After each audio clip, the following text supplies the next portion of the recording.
welcome to Steve McDonald's Arts and Crafts, and today what I'm going to do is have another go at making a shaker. But this time I'm going to make a Christmassy themed shaker.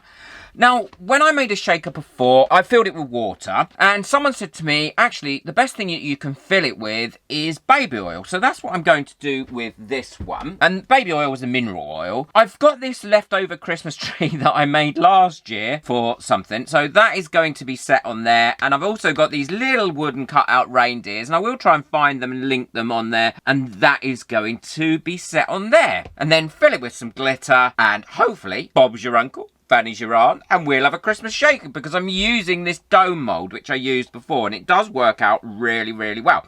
So I will show you how easy it is to fill without getting any bubbles. Resin's all mixed up. I let it sit for about 5 minutes just to degas it, but to be honest, the resins I use don't have a great deal of bubbles in them when you mix them up.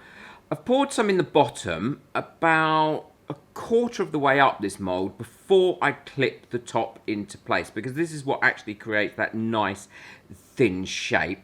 And now I'm filling up some pipettes, and then the holes that go round the edge, and there's 4 of them, I just push the pipette in there and then fill it up using the pipette. I go round each one to ensure that I'm getting enough resin in there, and I push the resin in quite quickly, because I have found as well that that really does help to prevent the bubbles being set into it, which is really, really important, because nobody wants a bubbly thing. Now I want to cast the base, and I'm using my titanium white mix. I just want to say a quick thank you to everybody that's bought me a coffee. Your names are coming up now for last month. Anybody buying me a coffee this month, couldn't be more grateful. It's going towards repairing the roof on my studio that got ripped off in the windstorm. So popping this titanium white mixture into here. Now don't overfill it at this stage, because the last thing you want to do is have it all squidge out, because it will trap bubbles into each one of these little round pieces. So I go round, giving a bit of squidgy widgy, pushing down on each one of these separately to ensure that there is no trap bubbles. And the good thing is you can actually see if there is any air in there.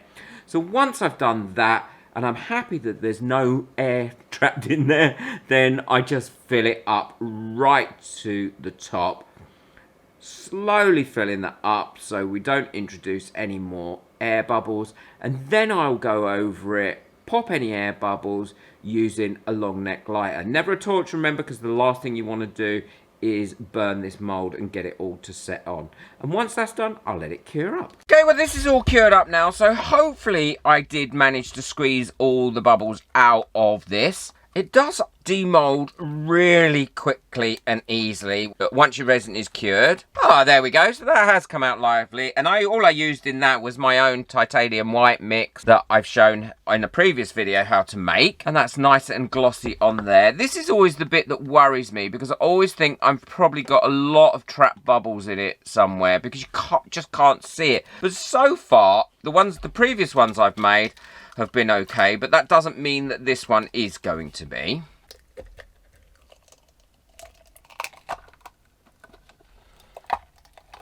But to be honest, with the colour resin, and the resins that I use and recommend, bubbles aren't generally an issue.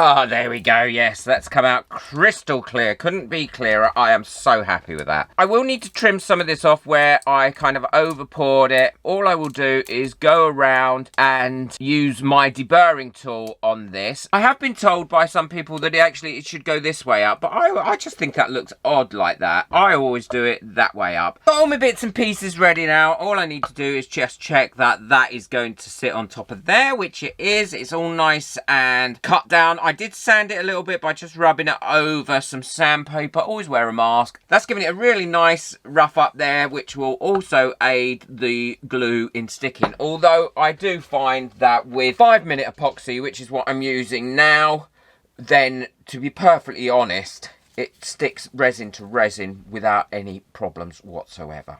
All you need with 5-minute epoxy is equal amounts of A and B. And you don't need a lot. It does dry nice and clear, so you haven't got to worry about that.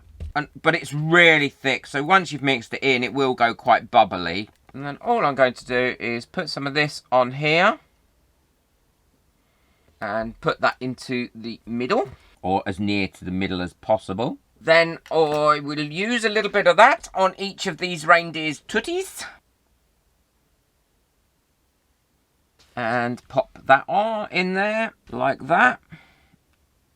And then do the reindeers going round. Well, this is all nice and ready to do. This is all glued up. That's not going to go anywhere. I need to put my glitter in. Now, I'm using a chunky glitter because I think that will sink down a little bit. I'm not going to use too much because I don't want it to make the actual oil opaque in any way. And now I'm going to fill this up as close as I can to the rim without getting it on the rim. If you've got oil on the rim, then what will happen is you won't get a good seal on it with your 5-minute epoxy. I'm going to fill this right up. I've got it balanced in this little yogurt pot, and then what I'm going to do is leave that for a few minutes to settle out, and then I'm going to go round the rim with some 99% alcohol on a cotton bud all the way around that rim, just in case there is any oil on it.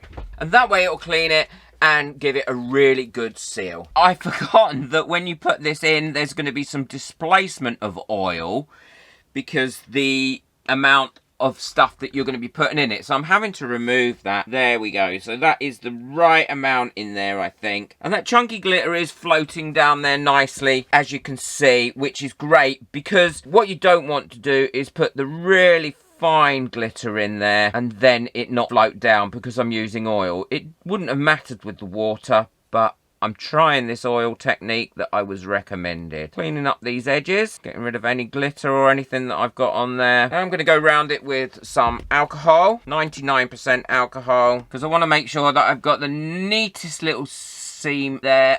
Oh, nearly knocked it over, but then there's nothing unusual there, is there? You know how clumsy I am. Right, I'll let that evaporate off, and then I'll go round it again one more time to clean it off, and then I'm going to stick this on. Well, I've got my 5-minute epoxy mixed up now, and all I need to do is put it around this rim. Now, I need to make sure that it's a full seal all the way around, because the last thing you want to do is miss a little bit out. I'm being quite careful. I don't mind at all if it bulges out over, because it will dry clear and you're not really going to see it. And I'd rather it was safely sealed than any of this oil or whatever leak out. Now, what I have noticed is that these glitter bits are very slow in floating down using the oil, but actually, if anything, I think that's quite nice. It means it lasts longer when it's been shaken. Yep, that's got on there fully circled now, which I'm really pleased about.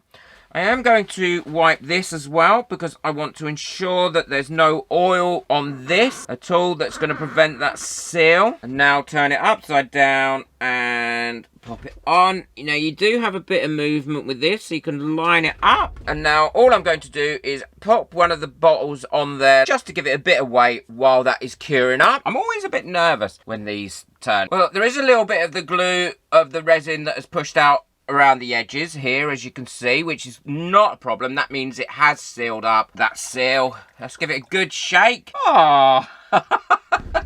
Glad I didn't put any more glitter in it, because I think any more and it would have been too opaque. I perhaps did put a little bit too much in as it is, but it is floating around there nicely and it's floating around there slowly. Let me know what you think of it in the comments below. I will link the mould in the description below, because this actual mould is not really designed for this. It's just that what I use it for, and it works, I think, perfectly, and it came out beautifully bubble free, and I think that is because I always use a really good resin. And I will link the resin I use below, and an equally good one if you're not in the UK that I know works well and I've tried and tested it. Boot the like button. It really does help my videos to get out there, and it lets me know if you've liked the project and you want to see similar sort of projects. Please hit that subscribe as well. Trying to get this channel to 100,000 subscribers within the next 12 months if I can. So I'm getting a nice little set of these now that I've made, and I will link at the end of this video how I made these ones, because obviously obviously I didn't use any oil in these ones, but this one is an Egyptian one, steamy punk Egyptian one, and this one is a bowling one. Take care, enjoy your resin, bye.